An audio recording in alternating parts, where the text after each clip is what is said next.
Contextos para el aprendizaje de idiomas. Un estudiante de una segunda lengua es diferente de un niño muy pequeño que adquiere una primera lengua.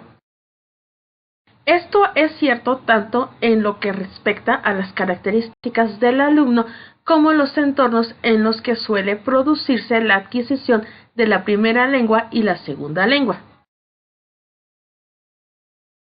Piensa en cómo pueden diferir las características y las condiciones de aprendizaje de los siguientes alumnos pueden ser diferentes. 1. Un niño pequeño que aprende una primera lengua. 2. Un niño que aprende una segunda lengua en la guardería o en el patio de recreo. 3. Un adolescente que recibe una clase de lengua extranjera en su propio país. 4. Un inmigrante adulto con una educación limitada o interrumpida que trabaja en el entorno de una segunda lengua y que no tiene la oportunidad de asistir a clases de la lengua. Características del alumno. Por definición, todos los estudiantes de segundas lenguas, independientemente de su edad, ya han adquirido al menos una lengua. Este conocimiento previo puede ser una ventaja en el sentido de que tienen una idea de cómo funcionan las lenguas. Por otro lado, el conocimiento de otras lenguas puede llevar a los alumnos a hacer conjeturas incorrectas sobre el funcionamiento de la segunda lengua, lo que puede dar lugar a errores que los alumnos de la primera lengua no cometerían.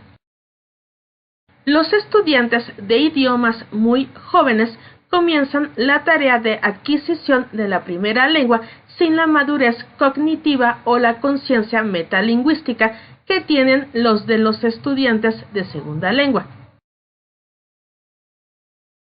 Aunque los jóvenes que aprenden una segunda lengua han empezado a desarrollar estas características, aún les queda mucho por hacer en estas áreas, así como en el área del conocimiento del mundo, antes de que alcancen los niveles ya logrados por los adultos y los adolescentes.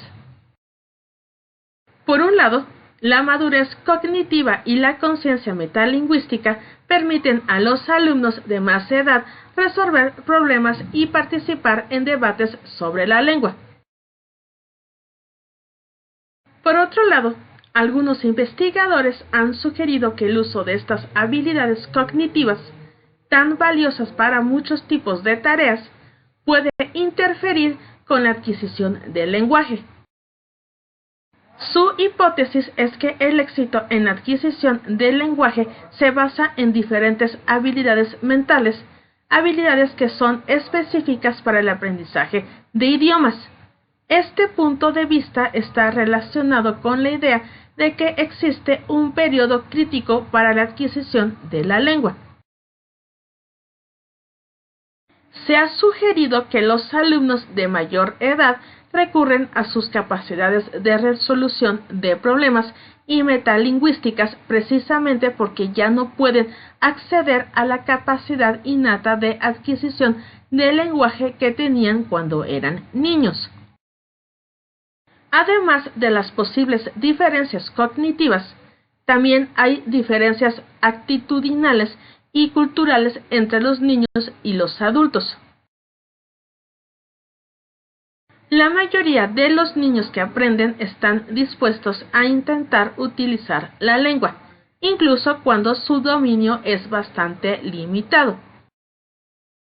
A muchos adultos y adolescentes les resulta estresante no poder expresarse con claridad y corrección. Sin embargo, incluso los niños muy pequeños, preescolares, difieren en su disposición a hablar una lengua que no conocen bien. Algunos niños parlotean alegremente en su nueva lengua. Otros prefieren escuchar y participar en silencio en la interacción social con sus compañeros. Condiciones de aprendizaje. Los alumnos más jóvenes, en un entorno informal de aprendizaje de una segunda lengua, normalmente se les permite estar en silencio hasta que estén preparados para hablar. También pueden tener la oportunidad de practicar su voz de segunda lengua en canciones y juegos que les permitan mezclar sus voces con las de otros niños. Los alumnos mayores suelen verse obligados a hablar para cumplir con los requisitos de un aula o para llevar a cabo tareas cotidianas como hacer la compra, las visitas médicas o las entrevistas de trabajo. Los niños pequeños en entornos informales suelen estar expuestos a la segunda lengua durante muchas horas al día. Los alumnos de mayor edad, especialmente los que asisten a clases de idiomas, tienen más probabilidades de recibir una exposición limitada a la segunda lengua. Los alumnos de las aulas no solo pasan menos tiempo en contacto con la lengua, sino que también suelen estar expuestos a una gama mucho más reducida de tipos de discurso. Por ejemplo, a los alumnos de las aulas se les suele enseñar un lenguaje algo formal en comparación con el que se utiliza en la mayoría de los entornos sociales. En muchas clases de lenguas extranjeras, los profesores recurren a la lengua materna de sus alumnos para disciplinarlos o gestionar la clase, lo que priva a los alumnos de la oportunidad de experimentar los usos de la lengua en la comunicación real. En el aprendizaje de una segunda lengua fuera de las aulas, los errores que no interfieren con el significado suelen pasarse por alto.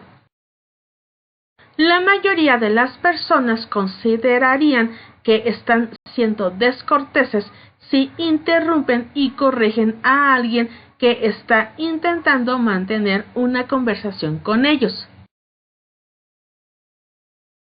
Sin embargo, los interlocutores pueden reaccionar ante un error si no pueden entender lo que el hablante está tratando de decir. Así, los errores gramaticales y de pronunciación pueden no ser comentados, pero la elección de una palabra incorrecta puede ser objeto de comentarios por parte de un interlocutor desconcertado. En una situación en la que un hablante de una segunda lengua parece utilizar un lenguaje inapropiado, los interlocutores pueden sentirse incómodos, sin saber si el hablante pretende ser grosero o simplemente no conoce la forma educada de decir lo que se pretende. También en este caso, especialmente entre adultos, es poco probable que se le diga al hablante de la segunda lengua que algo ha ido mal. El único lugar donde la retroalimentación sobre el error suele estar presente con alta frecuencia es el aula de idiomas. Incluso allí no siempre se proporciona de forma coherente. Una condición que parece ser común a los alumnos de todas las edades, aunque quizás no en igual calidad o cantidad, es la exposición a un input modificado o adaptado. Este estilo de habla adaptado, llamado habla dirigida por el niño en adquisición de la primera lengua, se ha denominado a veces habla del extranjero o habla del profesor en ciertos contextos de adquisición de la segunda lengua. Algunas personas que interactúan regularmente con estudiantes de idiomas parecen tener un sentido intuitivo de los ajustes que deben hacer para ayudar a los estudiantes a entender. Por supuesto, algunas personas son mucho mejores que otras en esto. Todos hemos sido testigos de esas dolorosas conversaciones en las que la gente parece pensar que pueden hacer que los alumnos entiendan mejor si simplemente hablan más alto. Una teoría general de la adquisición de una segunda lengua debe tener en cuenta la adquisición de la lengua por parte de alumnos con diversas características en diversos contextos.